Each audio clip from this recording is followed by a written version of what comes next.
সেইটার কথা যদি সে বলে, এক, শিরকি করা হচ্ছে না।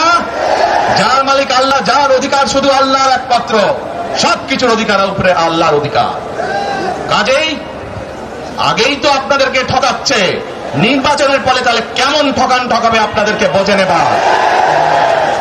শুধু ঠকাচ্ছেই না মানুষকে, যারা মুসলমান তাদেরকে শিরকি করাচ্ছে তারা। নাউজুবিল্লাহ। দুই তিনটা বক্তব্য দিয়েছেন, আমি এগুলো খুব খেয়াল করে শুনলাম, কিন্তু দুই একটি জায়গায় যে কথাগুলো বলেছেন আমার মনে হয় সমালোচনা থেকে আপনার বিরত থাকতে হবে। অন্য কারো দিকে তীর না ছুঁড়ে নিজে কি করবেন সেটা জাতির সামনে বলেন।